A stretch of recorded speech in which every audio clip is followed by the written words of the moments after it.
Gaming and BS, episode 307, coming to you Monday, August 24th, 2020.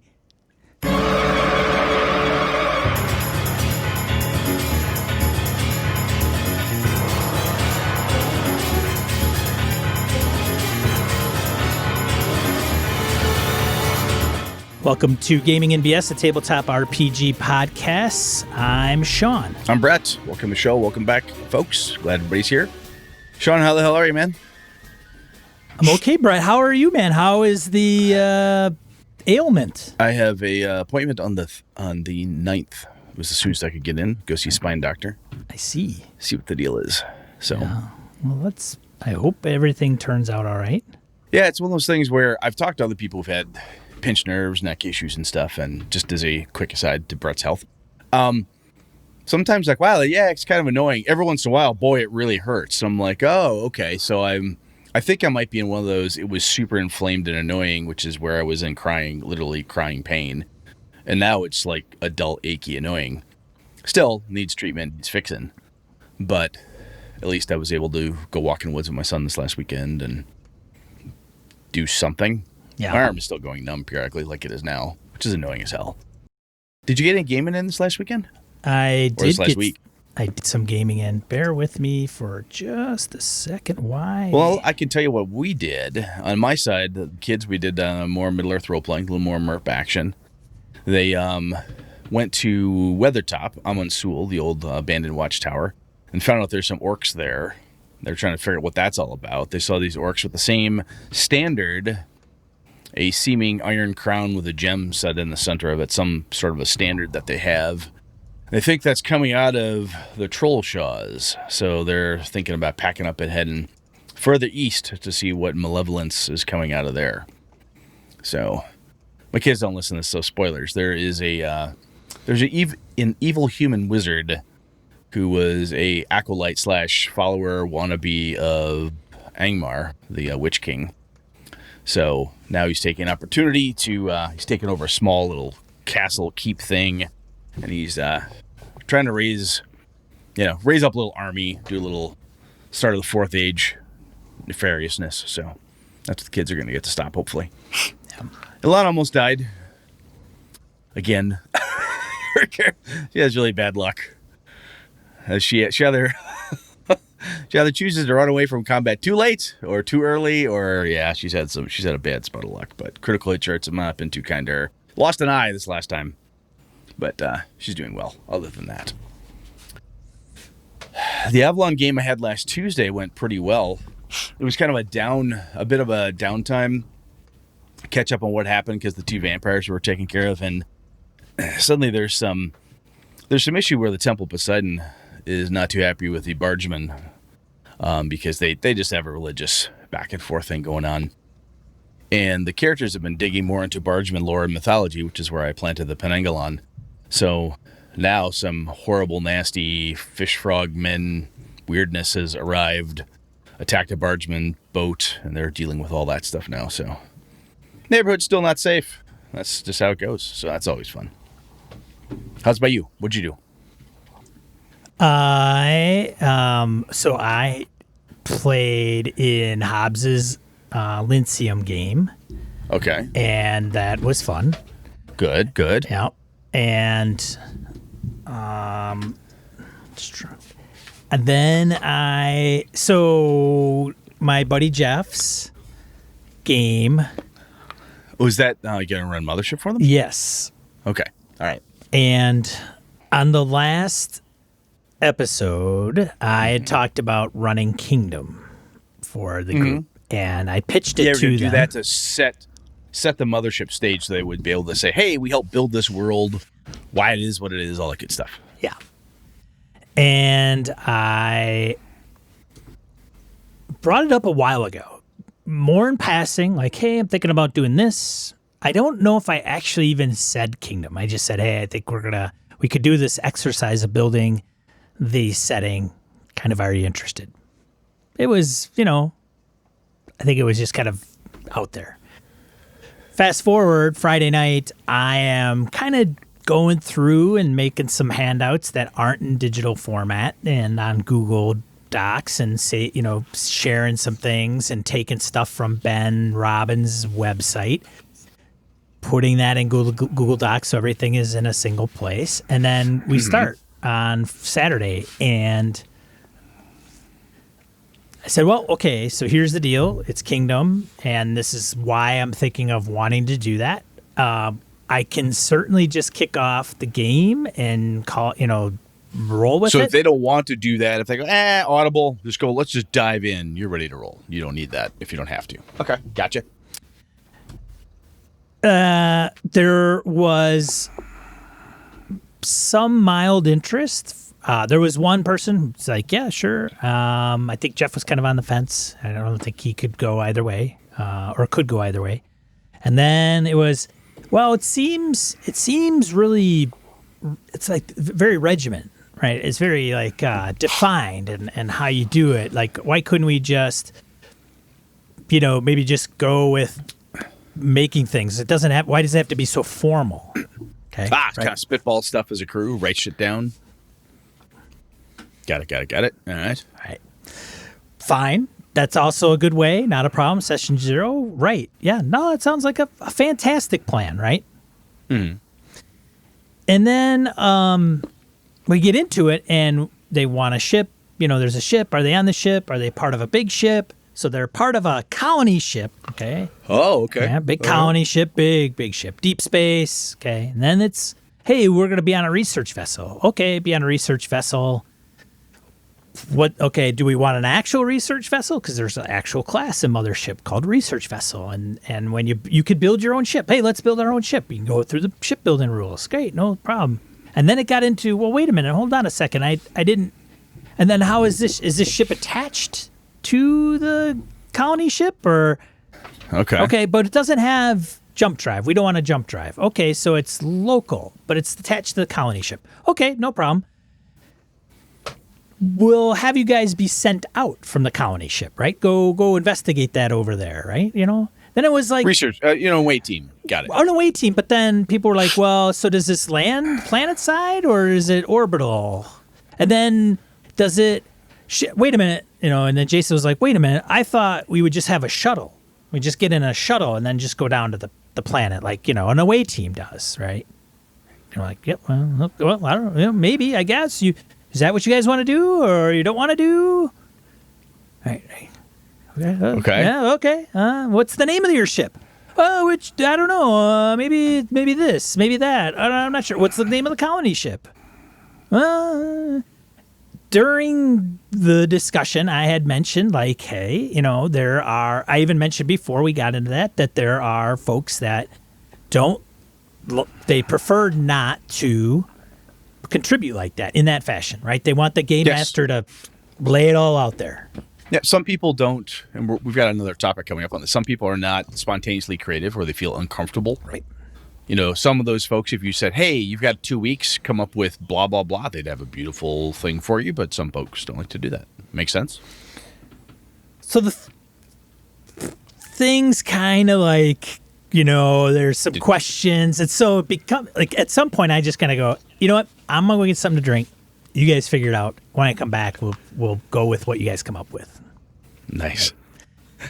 So I couldn't help when getting on the mics. I'm like, Brett's going to ask me how the game went. And of course. It went okay. It started out clunky as hell, kind of session 0 within a few hours and wanting to get them into something. So another thing that also takes kind of does things. So Dead Planet, there's a Pound of Flesh. Some of you might be familiar with both. Pound of Flesh, for an example, is a space station that holds like 8 million people. It's big. Yeah. A lot of people. Yeah, you've mentioned that to me before, yeah. Well, if you're on a colony ship and you're going out into deep space that hasn't been settled because you're going to go and expand, right? It's like a one-way trip. Yeah, not going to have the space station. Probably not. Or you do, and no one knew it was there. Right. Why is this here? Sure. Woo! Mystery. 8 million people, though. How that could that? Well, so say Lovey, right? You could. Yeah, exactly. No, there's reasons, all sorts of ideas. Oh yes. Dead Planet, kind of a similar situation where there's, derelict ships that are in the sector. So you're making it sound like they kind of did this against their will. Did they enjoy it? So they did, and I think once they got onto the Alexis, which is the ship I have them go and investigate, then I think things started kind of going, okay, this is kind of cool, creepy, and not, shit starts to hit the fan. And so it's, I think, going in the right direction. I have Marines that are they kind of run away from the danger instead of running towards the danger, which is fine. I think there is still this kind of, there's a preconceived notion that I'm gathering, and this is just me, right? It's how I'm looking at it from the chair I'm in, that it's a campaign. It's going to be long running. I don't want my character to die. And I'm like, hey man, I'm not going to run this thing for, I told him, I'm not going to run this thing for 2 years. I mean, this thing's like a couple sessions and then we're kind of done, right? If we want to come back. We'll do something else. We'll do something else, or I'll play a different version. Yeah, this is a short stint. So they've got the character protection thing. They're turtling a little bit, like, oh, I want to make sure I want to get the hell end. out of here, man. Like, okay. I mean, certainly self-perseverance is preservation, sorry. And perseverance comes into play. Persevering towards self-preservation. Right. Yeah. Which can also be boring as hell fuck sometimes. Hooked on phonics. Like, guys, fight the monster. Come on, do something. So I just sit back and I go, okay, you guys didn't want to create any of this, but then you didn't know how to come up with a lot of this stuff on your own and come to a consensus where Kingdom system is part of the system and mechanizes that, right? Let's go. You've got to paint by numbers. That's a crass statement, but you have a very step-by-step mechanism to start from A, get to Z. Everything in between will be filled out. So got it. Okay. Why would you want to use Kingdom? It seems so restrictive or so formal. Well, so structured. Well, because then you don't get to do that. This person gets to do that. And that person gets to do this. Oh, you don't? Yeah. You don't want it that way? Oh, okay. Then you want to change your role within this, scope or whatever. Helps build consensus, build the world faster. It's so, and I said, hey, you play characters in Kingdom, but I'm thinking that the characters would really become NPCs and part of the overall world. And I think I could have got it if I pushed the thing, but I don't think anybody wanted to sit down and go through the whole exercise. They just wanted to play Mothership. Fine, no problem. That's not a big deal. So that was my experience with Mothership and Kingdom. Kingdom got shit canned pretty quick, and now things are in the midst, but I'm having to adapt because, they're out in the middle of nowhere, which is fine. I mean, it's space, so there shouldn't be any difference from you're in the middle of nowhere, deep space, and the middle of nowhere. I was even talking about, like, are you in the Alpha Quadrant? Are you in the Delta Quadrant? Are you in the Milky Way? Are you in the Andromeda system? Can you get to the Andromeda system? Like, what does that look like as far as, do you want this like Star Trek-y, or do you want this to be like aliens? Well, they're like, we could do more hard sci-fi. Well, now it's like, well, I'm running scans. What do I come up on the scanner? Are there molecules? Because if there's no molecules, then, So Jason he's definitely smarter than I am. There's no question about it. He's a scientist, for Christ's sake. Like real life scientist. So now I'm like, great. Now I have to contend with somebody going, hey, So I've run into that myself. And whether you need my advice or not, I'm going to give it to you. What I usually do when things get weird, then somebody says, well, I happen to know how to weld. So you said this was fixed. Did the guy does it look like a goose shitting on a fence post or the nice beads? Right. I happen to know what that means. Right. Other people don't. Right. I know that because my father teaching me a little bit. So one of the things you get to do is say, yeah, that's strange. The readings have nothing. Right. But it's still there. Right. And then he gets to be boggled and when the player looks at me in frustration, I say, yes, it is weird. Your character knows this shouldn't be, but there it is. What is your character going to do with this fact? I'm not going to tell you why. Right. Because you haven't figured it out yet. Oh, yeah, you're right, Brett. Oh, yeah, where I'm from. Right. So You've got wonderful opportunities to fuck with the scientist right now. Right. Well, right. And that is not. It has to be carbon based. Otherwise, oh, really? Really, it does, huh? Sure. Yeah. Watch this, pal. Jason, Andy, Jeff, and the gang, Vicky, Harold, and that's not a knock on Joe, my buddy Joe. That's not a knock on anybody. It's just is the difference that I have to. It's an approach and it's a style, and you need to be able to adapt. And overcome that stuff. Yep. So that's my game. That's my game. I don't know what I'm going to play next, but I'm gonna get Mothership. I mean, so if they have a good time with that, man, they may like Call of Cthulhu campaign wise. Well, we'll see. You know what I'm saying? If they have fun with this type of horror, or whatever, you could grab Delta Green and say, "All right, Delta Green campaign, we're back." So now they're like, we're getting the hell out of Dodge. So hey, it could be this: getting out of Dodge, getting your ship, you go back to the colony ship. Sounds good. What do you guys want to play next? Oh, what? What do you want to do? Well, that's when the alien queen detaches from your pod and infests the ship. Yeah. Sorry. Ixnay on the Ixnay. Yeah. All right. But anyways, there you go. I don't know. Cool.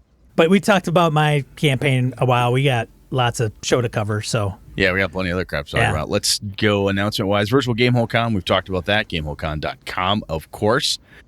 Here with Save Villages. We talked about this a little more in depth last time, but on August 29th at 4 p.m. Central Time, Hobbs on his Twitch channel. We've got, Jason Hobbs, Kevin Madison, Steve Grodzicki, the actual guy who, made Low Fantasy Gaming, and Sean will be playing a low fantasy game that Hobbs will be running.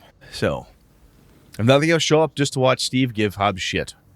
Right. And tell him he's doing it wrong in front of a lot of people.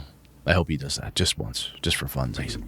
But anyway, link in the show notes to that thing. It helps folks out, so it's a good little charity thing. You pumped up, man? Yeah, I got to make a character. I'm I probably am one of the guys that hasn't made a character yet, so. First level, baby. It's not going to be that hard to make a character. That's one of the nice things about that system. Right. Bam, bam, bam. It's just you're in, you're done, you move on. Yeah, it'll be good. Yeah. I don't know what I want to play. I don't know what they got. I asked, and I don't know if Hobbs posted it or not. I don't know what he's doing. They don't want to double up on character types or something? I'll make one of each and see what happens. What do you guys want me to play? I'll just pick one. Yeah, bring a spare. That way when you die within the first 10 minutes, I'm ready to go again. Yeah, man. I'm going to be like the suicide player. Suicide. Just go and do everything danger. Just jump on it. Yeah, man. I touch that. No fear. I touch that. I taste that. And then Mary. There's a door. I open it. I lick the doorknob. Right. What happens then? Lick the doorknob. What do rock rubs taste like? Anyway, is that an ear seeker? I bet you. I put it in my ear. Does it do anything? I've told you about the throat leech and the potion of healing, right? No.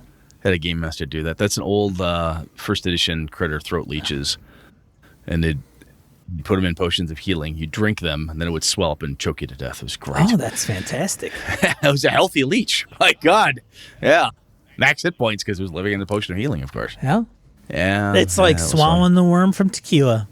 Only more deadly. Right. Or maybe just as deadly because I'm not a big tequila fan. Neither am I. Anyway, we are random encounter. Let's just move. All right, let's get into random encounter. Random encounter. Segment of the show where we field comments, emails from social media, written in, voicemails. Mike Watkins phones one in this week. Brett. Oh, nice. Here we go. Hey, Mike Watkins here again. Thanks for having this podcast. It's really great. And y'all were talking about people losing interest in your game. And I've had this happen to me before when I'll be talking to somebody and I'll be telling them this great story that I think is awesome and interesting, and then I'll just see it sort of fade out of their eyes, will glass over, and they're not really interested. And then I'll have to reel them back in and, and then Jeff stabbed him, and bring him back in. So I don't think it's that the party's fault necessarily, but, you could spice it up, I had one game of Eberron that I could tell they were totally bored with. So I just had a time traveler guy in a tuxedo come out of the 1920s with a Tommy gun, and he got teleported into the middle of this Eberron campaign in the middle of the city square and just started shooting at people. So, just spice it up. And maybe that'll bring them back in. Thanks, guys. Well, that's like a fully automatic 45 slug thrower. Certainly, liven things up. Certainly one way to do things. That is one of the things that Mike, thank you for calling in, man. One of the things I like that he calls out is you can see it in your players sometimes. You can see it in the people at the table. And that's an important skill that players, game masters, and both sides of the screen, basically, that are good to have. Because sometimes we'll get off on this thing, like listening to the show. I'm sure at some point somebody's like, Brett, shut the fuck up. Because you get going and you get talking about something and people are like, yes, I got it. It's the same fucking point 52 times. I get it. So being able to watch that and see when that goes down, when Mike says spice up reminds me of Robin Laws, was kind of what's the most interesting thing that could happen right now? Ninjas kick in the door, orcs attack. Something has to happen. Gangster from Chicago shows up. Gangster from Chicago shows up and shoots the hell out of Tommy everybody. for 45 Tommy gun. Yeah, why not? Zoot suit hat. 100-round drum and a really bad attitude. This is not going to go well, people. No, sometimes you got to shake it up, and sometimes, depending what your crew is willing to deal with, the orcs attack approach or, most interesting thing, shaking up whatever term you want, sometimes the crazier the better, and that's good stuff. I like it. That's one of the reasons why I still like random encounters on one way, shape, or form in my games, because it's a great way just to change things up, especially if you're out in the wilderness. Anyway, different topic for another day, but thank you, Mike. Thanks, very good stuff, Mike. Man. Sean, you can read this one. Edwin, I'll let you. All right, Edwin emails us. Some of my worst gaming experience have been with some homebrew adventures, Brett. Yes. And the rest were with published adventures. No shit. Did I say that? If I said that, it's terrible. I can't believe I said that. Oh, my God. I don't know if he he quoted you. I don't know. He quoted me, so I must have. Ah, shit. Sorry, Edwin. Sorry, everybody. Sorry. That was a terrible. fun episode. I enjoyed hearing some of Brett's responses to the survey. One comment on the world building piece: I have been frustrated as a player and seen my table get stuck as a GM with the PC-based hooks if they either pull in opposite directions or if they don't lend themselves to pulling the entire group. It generally... What, did I miss something? No, I was going to say I could totally see that. Sorry, I was just mumbling in the background. Yeah, I nodding in agreement. Absolutely. Keep going. It generally works out fine if there's only one, but if two PCs have strong reasons for going in opposite directions, blah. Once, when I accidentally did this, I had the players make up secondary PCs so that both primary PCs could hie off to their corners of the world without leaving the rest of the players twiddling their thumbs. I'm a big fan of PC-based hooks, but cautious about having conflicting personal hooks at the same time, and even more cautious about that hook that can really best be resolved by one PC, but requires significant in-game time or travel. Cheers all, Edwin Nagy. Those are very good points. When you're pulling that stuff, PC-based hooks, exactly what Edwin said, keep that stuff in mind. And sometimes it's like, hey, they want to go in opposite directions. That's fine if you, quote unquote, do it right, or you're able to work it as such. You can't do them both at the same time. That's when it gets tricky, right? Somebody has to go off to this end of the realms and someone else to go off to that end of the realms. Then it splits everything up.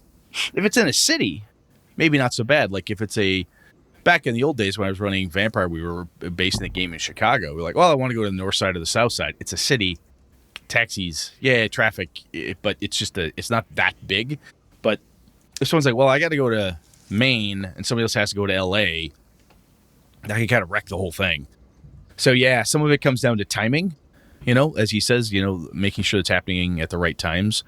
And also, sometimes it's paying attention to those hooks and helping massage that player to say, well, do you really have to be this thing? Could it maybe be this other idea? And kind of helping to craft that other PC hook so that it works for the setting and it also doesn't drive you and everybody else completely bananas. But I love the idea. If you can, as a PC, if you can build a hook that helps pull everybody in, or something that's kind of a group type of activity, something you think everyone would have fun being a part of that piece, you get to have some spotlight and everyone gets to come with you. And your game master will love you. because you did that. So that's always good to do. Yep. Thanks, Edwin. Good info, man. All right. What do we got here? Beholder's Horde comments on why do PCs wander off. One thing I've found very useful in times the players go in a direction I'm totally not prepared for is a few level-appropriate, non-plot affecting encounters. A micro-dungeon or a small investigation sidetrack for a village they pass on the way to the unexpected journey. This can often lead the group to the end of the session instead of having to stop early because of an unplanned turn. Some simple little encounter, say, like a girl walks to the PCs to get her kitten out of a tree. Once the tree is located, the kitten is a manticore, and now that's aggressive towards the party, believing the group has kidnapped the child. You can't hurt Fluffy! Extra credit treasure for creative role-playing. Could be a good place to drop a plot clue out of the blue. Yep, it rhymed. Thanks, Beholder.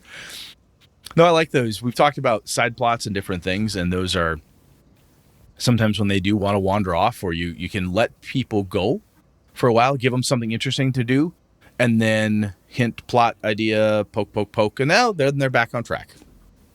So sometimes it's nice just to wander off and pull a kitten out of a tree for a little bit. You feel like you earned something, like something actually worked, especially for PCs and we get a crap kicked out of them for like the last 6 sessions. It's nice to have a win under their belt by stepping off the track. So, did I lose Brett? Man. You still there, buddy?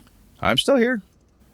I'm here. Oh, great. Okay, you're coming unbroken up just a second. Oh, that's lovely. I think you're still there. Yeah, my internet connection is unstable. Yeah. We'll just wait. Sorry. Oh, he dropped. You dropped off the cast. I don't know if you can you hear me? resume on cast, Brett. Can you hear me? I can hear you. That's lovely. I can hear you. Hold on a second. Brett, I can hear you, my friend. Hold on a second, buddy.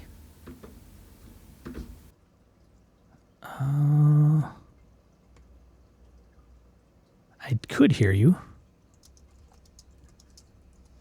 There he is. I think he's back. Can you hear me, Brett?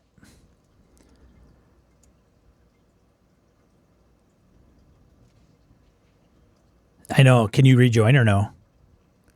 You cannot. Can you hear me now? Okay. I'm talking through Zoom.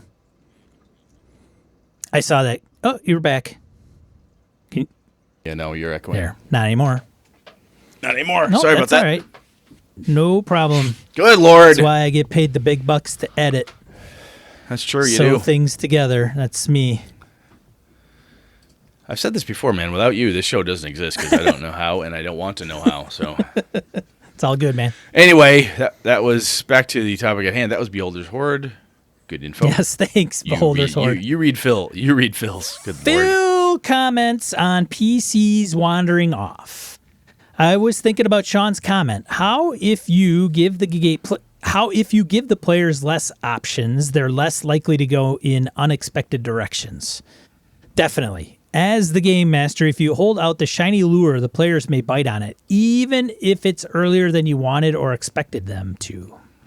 I think you, Brett, talked about how providing fewer options to explore to keep the game on track isn't railroading. Again, definitely. You hope the players trust you as the game master to have something cool planned. You don't present multiple options because the thing before them makes sense within the context of the campaign, and playing it is going to be a killer. I'm running 2 separate punk apocalyptic games. Rob Schwab wrote it. It uses Shadow of the Demon Lord mechanics. It's visceral. The game moves at a good pace. I'm ripping off lots of Mad Max and Escape from New York references. The players love it.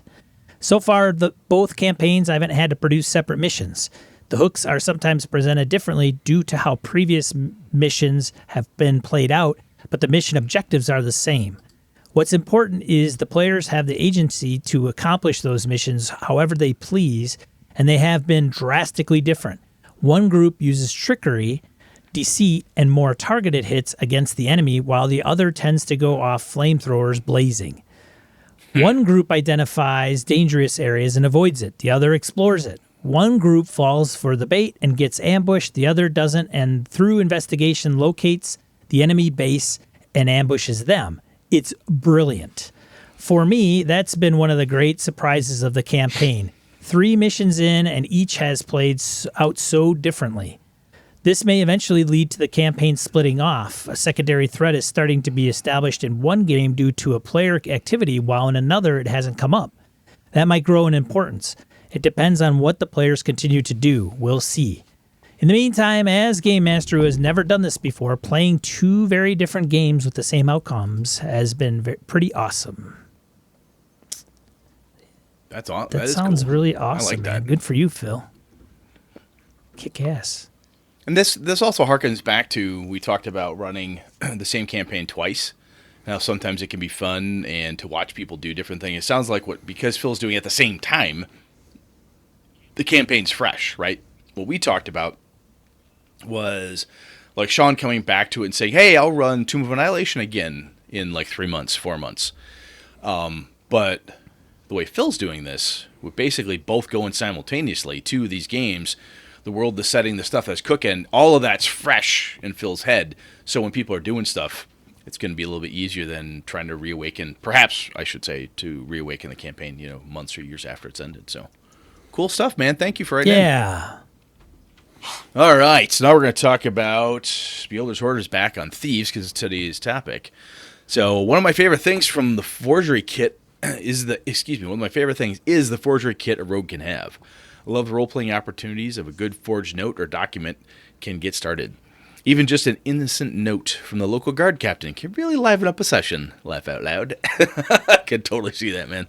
I also like to provide encounters where more than just one rogue gets to try their hand at roguish things, like pulling con game type of stuff to buy, sell questionable goods. Some players can do a good used car salesman roleplay.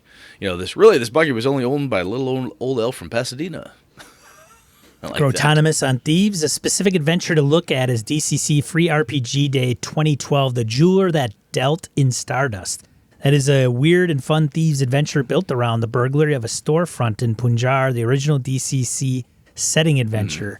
Punjar is basically Lankmar and has elements that fit in with Avalon as well. Also, there was the Goodman Games Greatest Thieves in Lankmar Kickstarter this summer. Unfortunately, I didn't have the funds to back it, but I'm hoping I can buy it for Christmas this year. Which takes us into the main topic. Yeah, main topic, baby.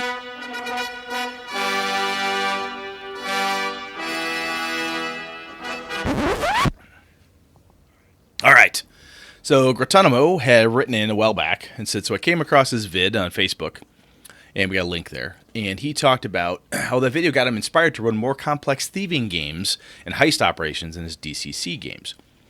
He says, I'm definitely going to add this to my Lankmar game when I get off the ground. What, if anything, would you do to spice up thieving, lockpicking, ledger domain, second story work, etc. in your games? I see it to be extremely applicable to Brett's Avalon setting. And it is. So anyway, that was the start of this. So, Sean, I honestly, when I thought about this, one of the first things that I came to is because I'm currently playing a rogue, a thief. I still like the term thief better than rogues. In my buddy's Undermountain game. And I really think that rogues and thieves make some really good, not just scouts, lockpickers, that type of thing, but just raw investigators because of the breadth and depth of skill and detail that they have. I think in urban landscape and even a traditional dungeon environment, they make really good, kind of that Sherlock Holmes investigator type of ploy, right? They don't have to be the wizard or the cleric, but they tend to they've got good wisdom because if they've got proficiency skills too in perception and stealth. They're sneaking in, they're finding out data. They've got a really good ability to do that. And that's something that I have found the men and women that I've gamed with have had really memorable rogues and thieves have really used them as information gatherers sometimes, in addition to the traditional, and I'm talking a D&D type of setting, but shit, even when I played Shadowrun and stuff, the folks who were playing the rogue was really good at getting data. Hey, we really need to figure this out. I'm sneaky. I'll go figure that out. And they would toddle off and come back with data. Do you run into that with thieves too, Sean, or is that not the case for you? I would say that they tend to tend to lean on that side, not necessarily all in, because I think I've run into folks that play them a little bit different from one another. I don't get into. I haven't seen a lot of Kender-like thieves. So if you're not familiar with Kender, it's a race in the Dragonlance setting where they're all halflings and they like to steal a bunch of shit all the time. Like it's their they can't help it. Kleptomaniacs. It is a compulsion they cannot stop. I think to be a player of a Kender that doesn't get you like shanked in the alleyway after the game, you've got to be a good player. My experience with people playing Kender has been abysmal. But anyway. Well, I mean, so the reason, I was going to say the reason I brought up the investigative component is because I have talked to people who shy away from rogues or thieves because, well, I don't want to be a bard and I don't want to be a thief or I don't want to be, something along those lines. And somebody will say, hey, or a Star Wars game or something, oh, well, this is kind of like a rogue, like from I don't want to be that guy picking pockets and stuff like that. There's another angle, I guess. Just want to kind of start off with that. So one of the ways for me making thieving interesting is helping to encourage / coach the players of those things, saying, look, you have this huge bevy of skills, man. You could be off figuring out this, and this. Sometimes when the players are stuck, I look at the thief player, the rogue, and say, hey, you realize Julie could head off and do this thing because she's got the skills for that. Oh, shit, yeah. To behold her sword piece, you know forgeries. You have a forging kit. You could tell if this book was a forgery, possibly. You should be able to tell if somebody forged their name. You have the skill. Being able to kind of reverse engineer some of those thieving skills to help you do investigative things. So, make sense? It does, and it should be noted that in 5th edition, at least, there are archetypes under the thief class that round things out a little bit differently than just being a cut purse all the time. Yeah, Arcane Trickster is my current favorite. That's what my character is right now. I like that because I like having a little extra magical twist on my dude. You pulling gold coins out of people's ears? Yeah, casting nasty ice dagger spells and shadow blades and shit. Detecting magic, identifying stuff because I want gear. But the other kind of with that is that using these skills for more than just, right? And you can, depending what your character is, a lot of this stuff we tend to reference kind of in the D&D language, but it translates across pretty well to other things. If you have a character in a Shadowrun game and you're a face man or you're somebody who's really good at disguise and you're slipping in and so on, or spy, you should then, even if the rules don't call it out per se, they usually do somewhere, but you can use that cool spy disguise to determine, is that other person in disguise? When you're walking down the street, you see a bunch of beggars, and you have a feeling one of those beggars might be that assassin who's going to jump, the senator as he comes out. You know this skill. You've got this. You might be able to, crank. As a game master, I want my player to pull that out and say, hey, I know disguise. I'm going to do a pass through this area here to see if any of these beggars or hangers-on or whatever it is, are they assassins in disguise? Is something out of place, right? It's like a perception check, but I want an edge because I am skilled in disguise. I'm not just using raw perception. I'm using my really kick-ass skill. And for me, that's an opportunity to give advantage or bonuses to that player because they're trying to play to their strengths. If you know poisons, I wrote a little example here. Is I had one of the guys in the Avalon game, they were trying to figure out if something was toxic or not. And I said, well, you are a poisoner. You know the alchemical stuff. So Alpha makes the die roll and goes, hey, I know the smell of Black Lotus. There's no way. He just kind of went with it ad hoc, but that kicked in my head. I'm like, that's another descriptor that I can use. He knows these skills. He should be able to sense and detect things. Hidden motives, forgeries, as I said. Finding out how things were done. A buddy of mine was really good at doing this with Shadowrun, where he would talk to the game master and want to be able to use his really kick-ass hacking skills to kind of figure out how the other guy did it.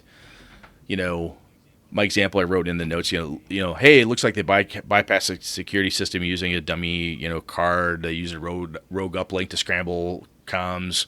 They only had about 10 minutes, blah, blah, blah. It's just one way to do that Sherlock Holmes cool thing of piecing together how the heist happened and then sorting it out.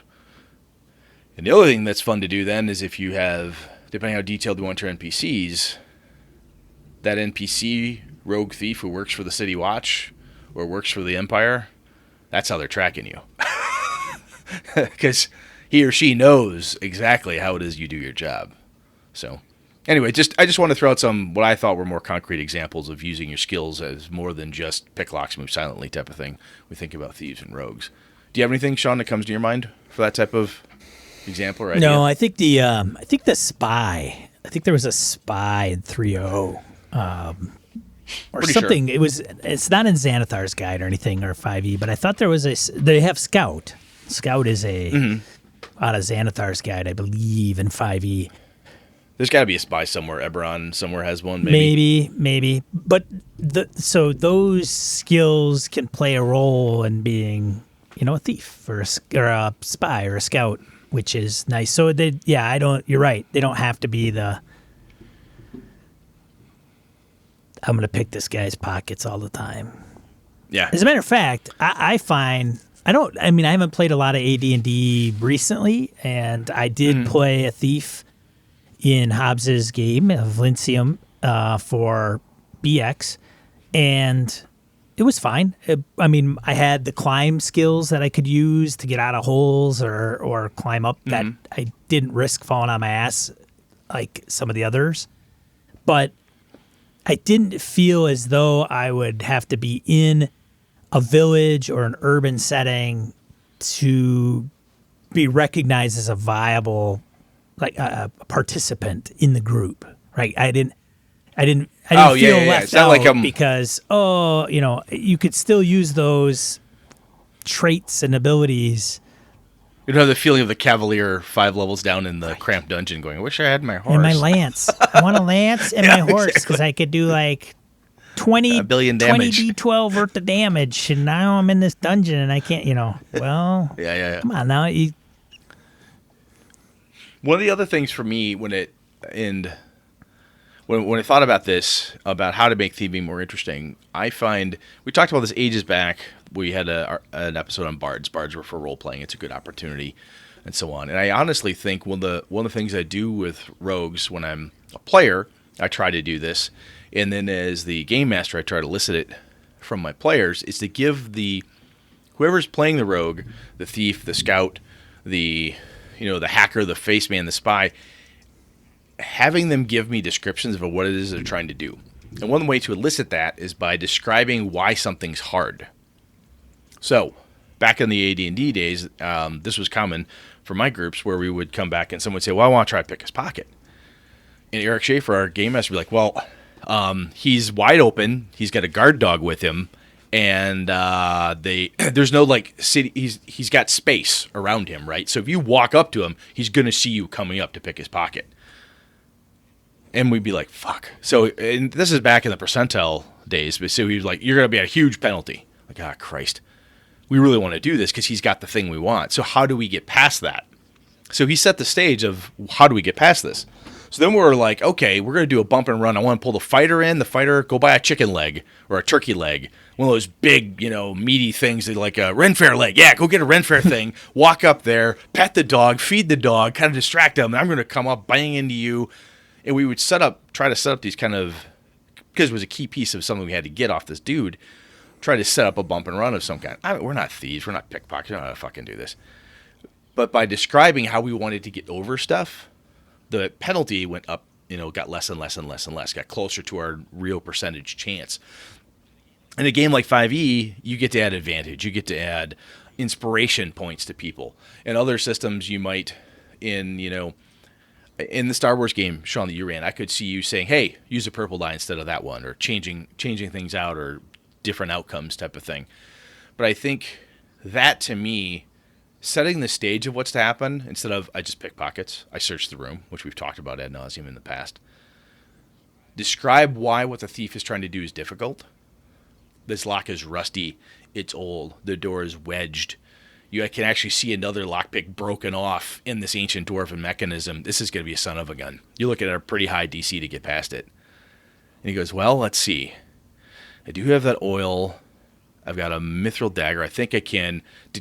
When they start coming up with ideas to get past all the different descriptive issues you've given them, you didn't just say, hey, it's a DC 25. Oh, God, I hope I roll high. That's boring as shit, man. To make it interesting, describe why the DC is so damn high. that's kind of where I'm going at. Does that ring for you, Sean? Does that make sense? Yeah, and it's even just touching on that a little bit about pickpockets. I mean, if you got a game master that's somewhat flexible, it doesn't necessarily have to literally mean pickpockets, right? It's like, well, that's where the sleight of hand, sleight right? of hand, right? I want to use sleight of hand skill to flip a coin. I want to be distracting, a little ledger domain, little little illusion magic type of thing on the side, or flipping coins, chucking daggers, something, juggling to cause a distraction. Yeah, and I think most game masters will flex on that. Like, hey, I'm trying to get this without anybody noticing me, right? Mm-hmm. Without having to hide in shadows, or move silently. So it's a sleight of hand thing or pickpockets. Yeah. If you take the spy idea, right? So I remember back to, again, our Star Wars game. We're at a bidding war trying to get this gem. You guys were at an auction. We're at an auction, and we had to kind of figure out what was going on in the crowd. That's right. I'm remembering we have to go post somebody up over there, go figure that out, trying to utilize the room, because you didn't tell us how hard it was going to be. You just told us how difficult it looked. We weren't told, oh, you're going to be at a -6, or it's all blue dice or green dice or whatever, because it was all the colored dice. You didn't tell us that here's the number to reach. You described the scene and told us this is going to be a son of a bitch. And we had to figure out how it was we wanted to get around it, which, again, I think that helps to make generally any skill check, but especially thieving, that like, well, I'm just going to go up and pick his pocket because I got an 85% chance. You can say, well, there's a percentage, or hey, I got a plus 10 on that. What's the DC? If you give a description, or you say, well, you're actually going to be at disadvantage on that using that mechanic, or the penalty is such that it becomes an astronomical DC, or you're 2% chance now instead of 85 because of these crazy ass extenuating circumstances. That's the shit the heist movies are made of, right? Where is it? It's locked in a vault in a basement beneath a thing beyond the doors, past the set of other doors with guards. That's the whole heist movie. Watch an Ocean's 11. See how they crack that. You don't have to go that full way in, but that's the type of describing what's going on, and then have the players tell you how they're going to overcome those things, descriptive-wise, and then assign the difficulty class. And then tell them to make their die roll based on all the bonuses and negatives. I think that, to me, has been the biggest key for me to help make thieving interesting and not just run-of-the-mill. You can, every once in a while, just hand-wave it. Like, okay, yeah, you just want to bust through this crowded stall. I need to pick up some copper coins. Okay, give me a pickpockets check. Sleight of hand. There you got 18 copper pieces and a silver. Neat. That's all I needed to go buy breakfast. Sometimes that's fun too, but I think the descriptions piece helps me do it that way. One of the things. So for me, Sean, that's what I'm thinking about. When you have guys that are running rogues or thieves in Star Wars games or anything like that you've played? Do you use any of that stuff, or how are people approaching it? Is it different to you in like a sci-fi setting versus a fantasy setting by much, or same type of approach? I think it's all nuance, but most, if I'm running Star Wars and there's a character that wants to, I don't think there's I cannot put my finger on a class type that is thief other than what would be a typical scoundrel type, right? Mm-hmm. And then in Star Wars, they've got those archetypes that you can choose from. So if I haven't played in a while, so some of them escape my mind. But, if you're going to play a scoundrel, then you're playing something, underneath that, which would be, I don't know if it's not a forgery artist or anything like that, but it's well, Han Solo's a smuggler, right? Smuggler, scoundrel, right, smuggler, yes. Right? Yeah. Yep. And even then, Han Solo, he's a smuggler. How does that become more interesting? Well, he's got places to stash stuff. That's where the people hide out. So, Spoilers, right? So he is essentially a thief of some kind where, I guess you could say smuggling is broad thieving. brushstroke there, people. Someone's going to tell me where we're on, but the same type of principle, right, is you're using your stuff for more than its intended purpose. Right. From earlier, right? The ship the Millennium Falcon has places in it to stash stolen goods. or illicitly gained Yes. goods, or stuff he's fencing or whatever.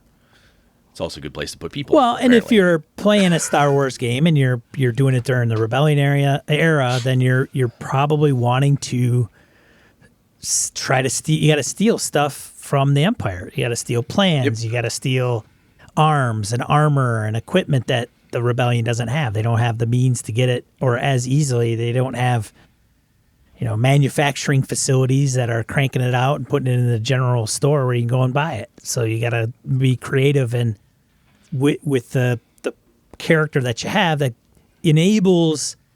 I mean, let's put it this way. Whenever you're playing a class type system, which a majority of RPGs are, not all, but a majority of them are, the reason there are classes is because you got certain specialties to kind of lean on. Doesn't mean somebody else can't do the same thing, but you're just better at it.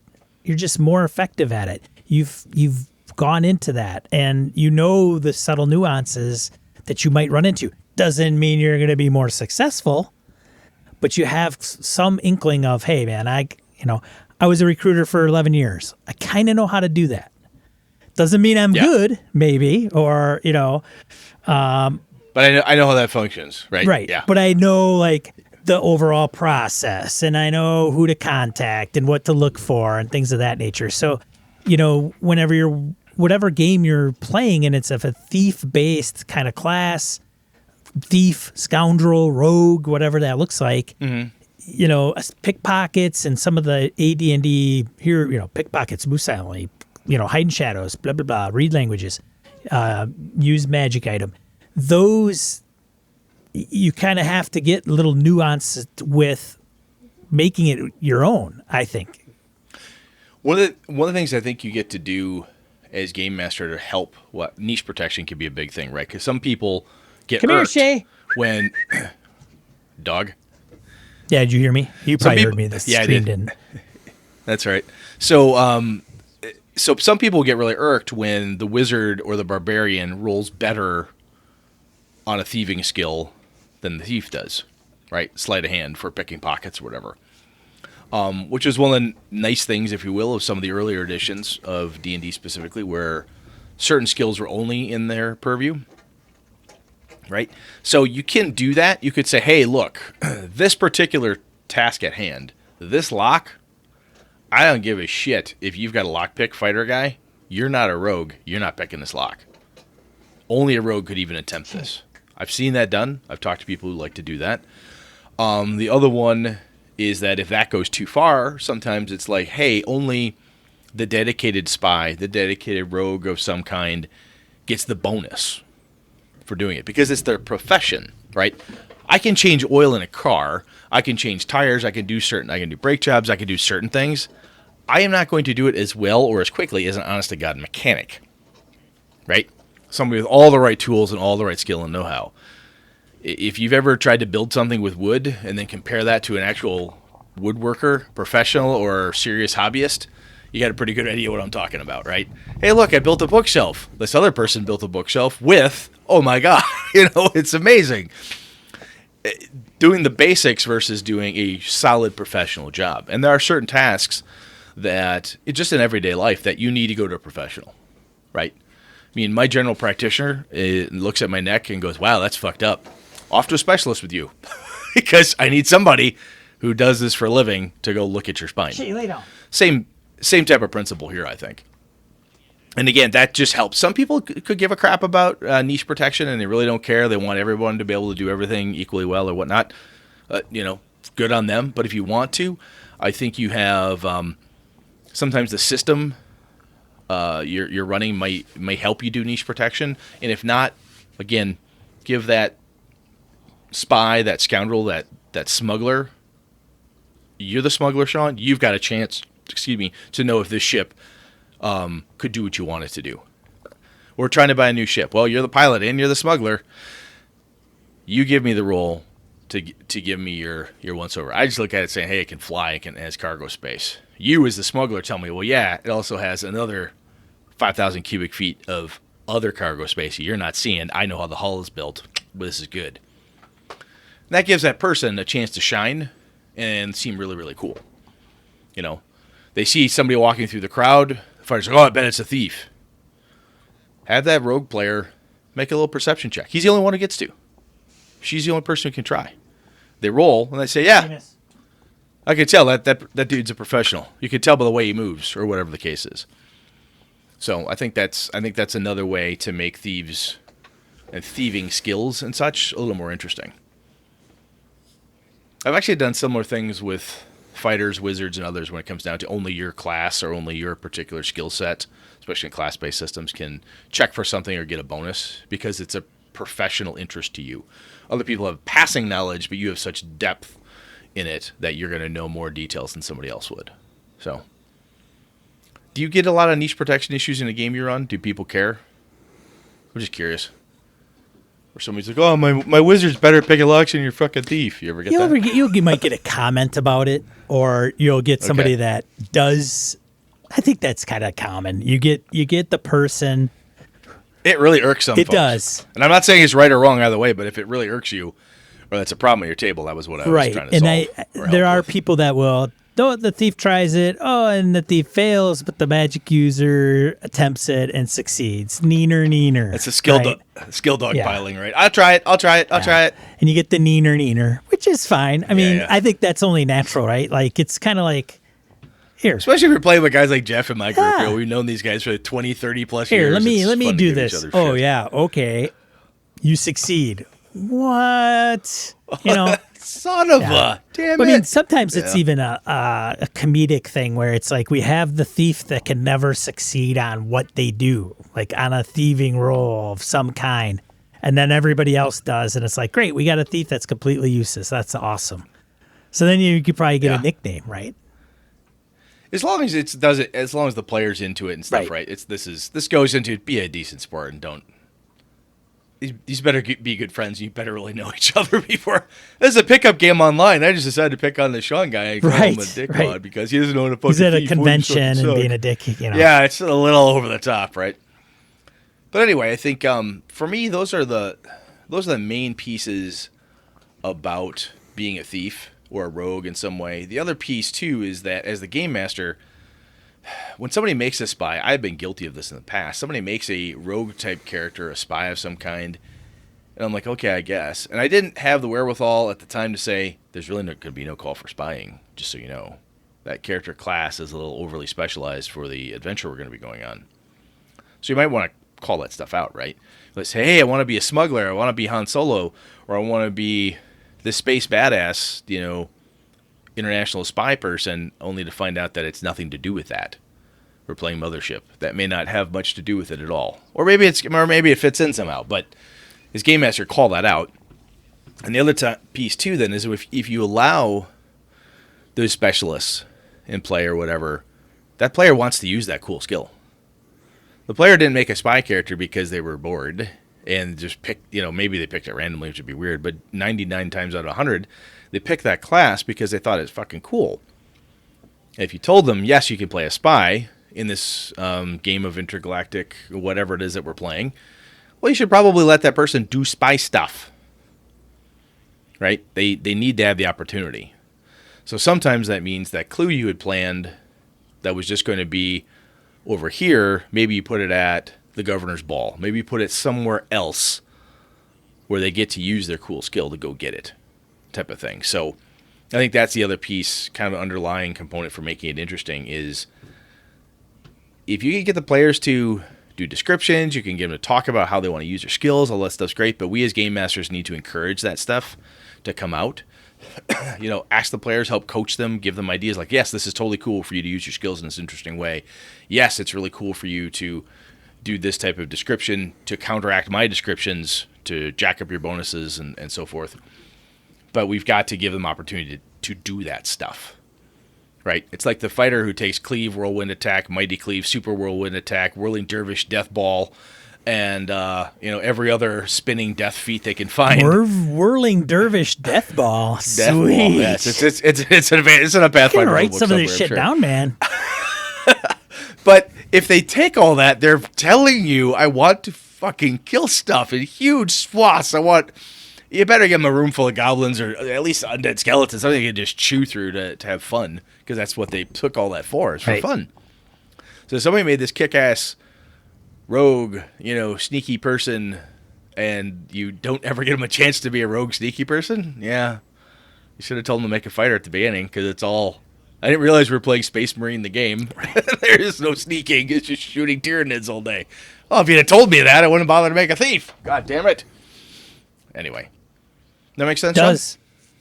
Do you have any more pointers on this one? No, I don't think so. I mean, I think you just gotta know the setting, and you gotta know the concept you want to play. And as a game master, if you got a player that's playing something, and they want to be able to do thievy stuff, or they want to do something else but not be a thief or a bard, but if they say, well, I don't want to be a thief because I don't want to be pickpocketer, well, you got to coax them into maybe being the thief and not. There is more to it. Yes. Yep. And it doesn't mean that as a game master, not every door has to be locked, right, and not every door has to be trapped and so on. But, sometimes the thief wants that fun. They want to do that sometimes. Give them connections. Maybe they're really connected. It could just because they are a thief, and you don't have to stipulate that, but that's what you have in your brain as a game master, and you convey that to them, and they're proud of that because they're a thief. Whatever. I had a game master ages back when we were playing, I think, Forgotten Realms or something. Maybe Eric did this, but we're in a tavern. We hear these people talking, and other people just jabbering away. And he looks over and he says, "Hey, Mike, you're a thief, right? You can understand him."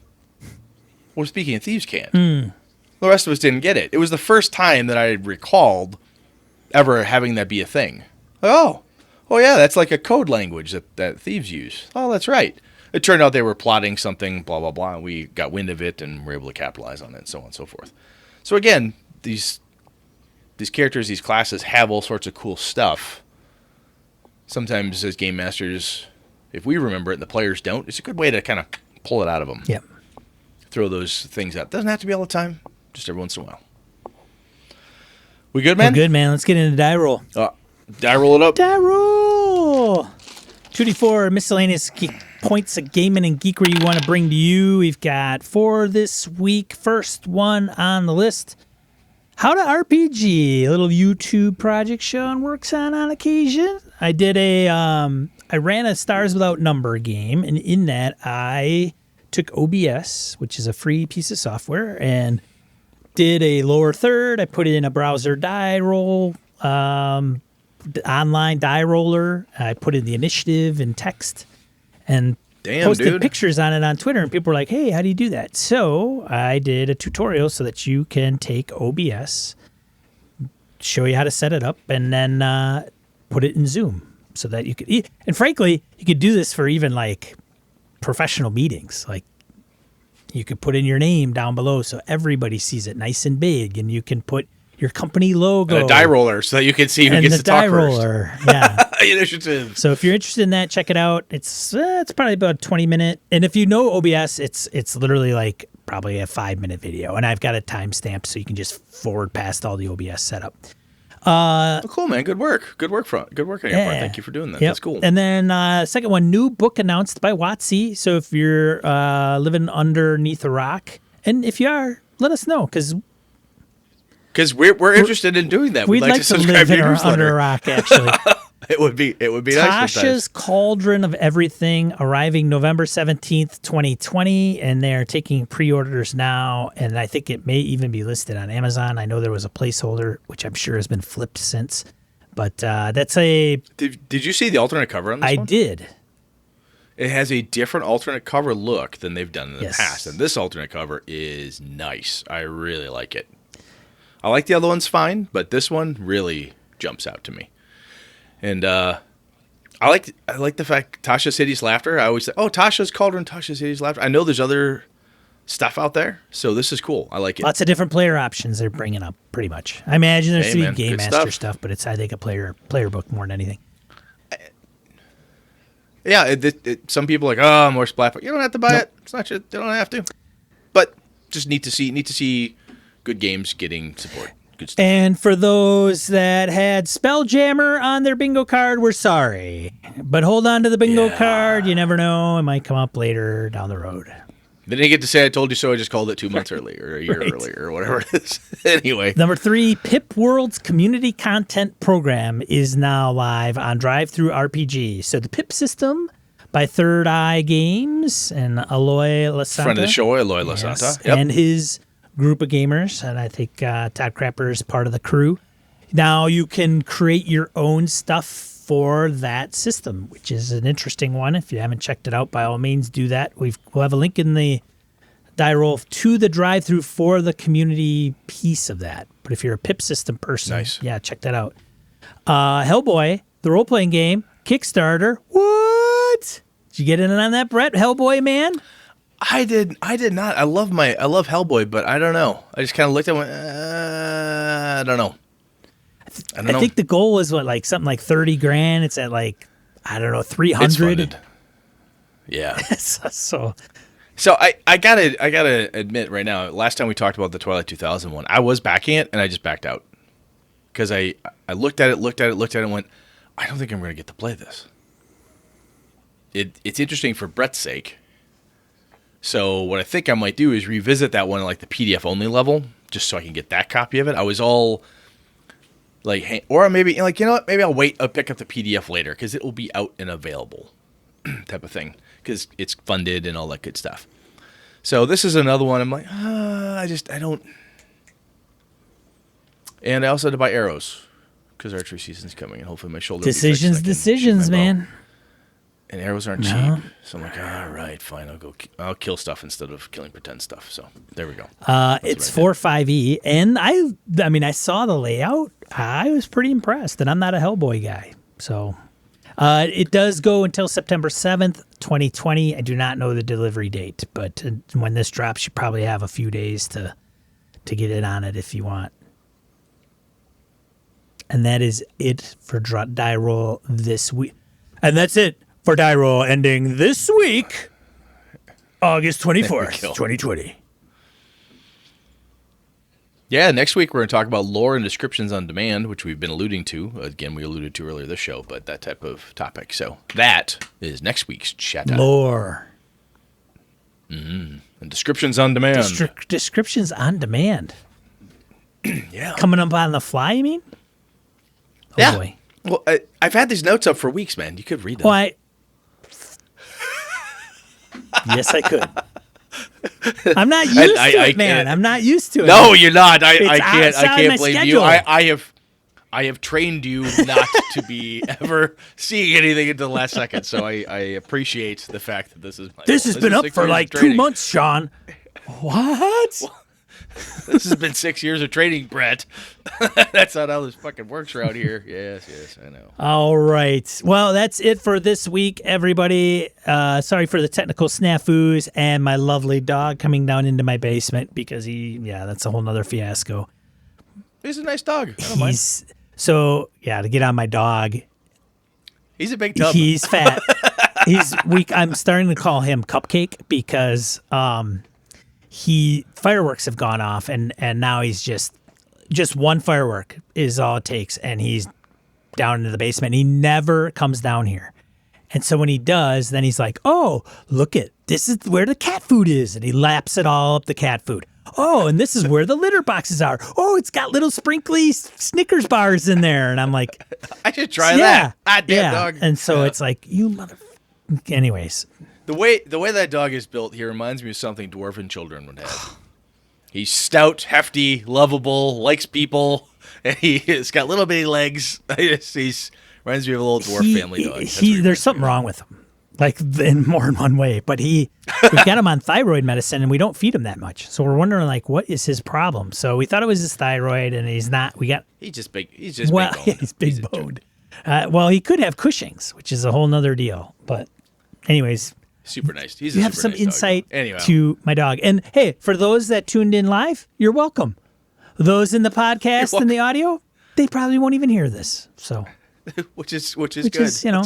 That's how we retain listeners sometimes. Exactly. Anyways, thanks everybody for joining in Discord. Thanks everybody for joining on Twitch.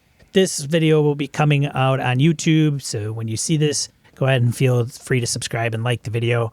And then next week we will be here Monday at 8 p.m. Central Time to view us talking about lore and descriptions, and hopefully everything will go much smoother. And this Thursday, session 2 for Delta Green, music from a darkened room. Stuff's going to start getting interesting. Oh, and the 29th is your 20th is this Saturday. Yes. Is the last reminder on that is the Hero Save Villages, that Sean's thing, and that we've got links in show notes to goodness there. So check that out. So that's it. So thank you, everybody. We'll talk to you later. Later, all. Oh, wait. Oh, too late. Oh. Well, we could say it. You could say it. It's not going to go to the. We're gonna have it's to. not going to go to the video. We'll have to. What is it? Good night and good Oh, game, all. shit. It gotta end, man. So I'm Sean. Tag that in there. And I'm Brett. Good night and good game and all. There you go.